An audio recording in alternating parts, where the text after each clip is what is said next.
আমিতো UPPLৰ লগতো কণ্টেষ্ট কৰি আছো, BPFৰ লগতো কণ্টেষ্ট কৰি আছো।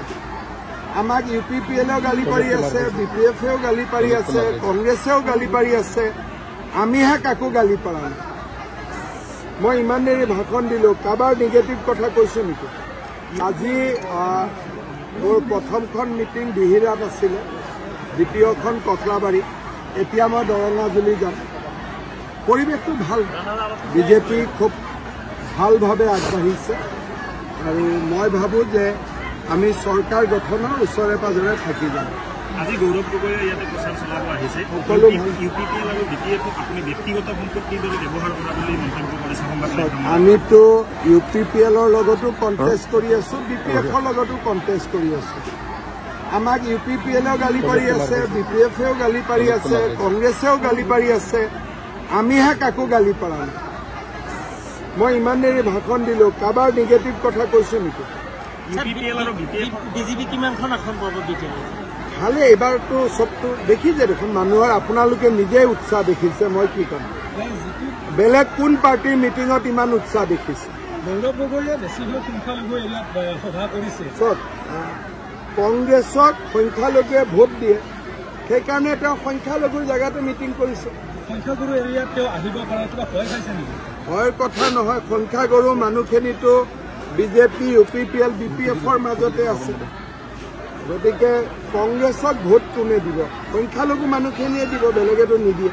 আপোনালোকে APSC খুব আন্তৰিকতাৰে ভাৱে আপোনালোকে নিকা কৰিছিল, কিন্তু এতিয়া তেওঁ যি কৰিলে নতুন ডেকাই, কিন্তু সত্ৰৰ মাটি যি ধৰণে তেওঁ এই সম্পৰ্কত বিক্ৰী কৰিলে, এইবোৰ ঘূৰাই অনাৰ কিবা যিখিনি ইলিগেল কৰিছে সেইখিনি আমি ঠিক ঠাক কৰি দিম। গৌৰৱ গগৈ আৰু এটা কথা কৈছে যে BTCৰ মাটি আদানী আৰু আম্বানী গোটাবলৈ ওলাইছে। এতিয়া BTCৰ মাটি আমি কি কৈছো যে যাৰ বাপেকৰ মাটি আমি পুতেকক দিম। আদানী যদি ইয়াত মাটি আছিল, আদানীৰ পুতেকে পাব, আৰু আম্বানী যদি ইয়াত আগতে মাটি আছিল, আম্বানীৰ পুতেকে পাব। ইয়াত আদানী আম্বানীয়ে মাটিটো লৈ কৰিব কি? কিবা কৰিব খুজিলেতো বেলেগ কথা, ইয়াত কৰাৰ ব্যৱস্থা কি আছে?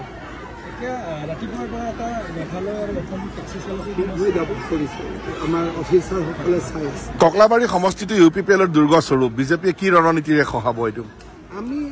মই ভাবোঁ যে আমি জিকিম। যোৱাবাৰ আমি UPPLক সমৰ্থন কৰিছিলোঁ, গতিকে যোৱাবাৰ UPPLে জিকোতে তাত বিজেপিৰো কণ্ট্ৰিবিউশ্যন আছিলে।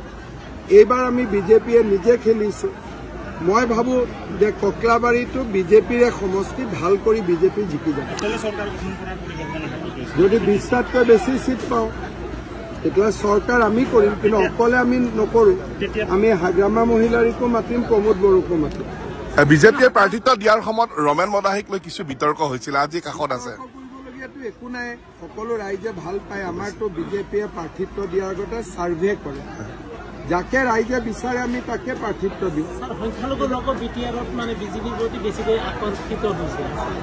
চব ইয়াতে পাৰ্টিটো তিনিটাই, বিজেপি, UPPL আৰু BPF। ক'ৰবাত নহয় ক'ৰবাতো তিনিটা একে জেগাতে আছে। এতিয়া কংগ্ৰেছে খালি ইয়াত নাই, কংগ্ৰেছক বাদ দি চবেইতো ক'ৰবাত নহয় ক'ৰবাত মিলা মিছা আছে, খালি কংগ্ৰেছে নাই। এইবাৰ আমি কৈছো কি যে আমাৰ চবৰ লগতে ভাল, কিন্তু ভাল থাকিলে নহ'ব। সুশাসন, ইমান মহিলাই অৰুণোদয় পোৱা নাই, ইমান মানুহে ঘৰ পোৱা নাই, পৰিৱৰ্তন এটাতো BTCত লাগে। আমি এইটোৱে চেষ্টা কৰিছো যাতে পৰিৱৰ্তন এটা হ'ব। চৰকাৰ যাৰে নহওক আপোনাৰ সিদ্ধান্ত মতে CM হ'ব, চৰকাৰ গঠন হ'ব, আমি নিশ্চিত। তাৰ সম্ভাৱনা বেছি বুলি ভাবিম। এতিয়াতো জাৰ্নেলিষ্ট এজনকে CM বনাব লাগিব, কাৰণ তেওঁলোকে ইমান সুধি থাকে CMৰ কথাটো। গতিকে মোৰ মন আছে জাৰ্নেলিষ্ট এজনকে এবাৰ CM পাতি দিয়ে। নিৰ্বাচন হয়, এইবাৰ খুব পুষ্টি হৈছে, আপুনিও কৈছে, কাকো সমালোচনা কৰা নাই। ইয়াৰ কি বাৰ্তা দিব বিচাৰে? এইটোৱে বাৰ্তা দিব কৈছো যে BTRখন এখন সংবেদনশীল জাগা। আমিতো বাহিৰৰ পৰা আহিছো, হুলস্থুল কৰি গুচি যাম, ৰাতি কোনে মাৰটো খাব?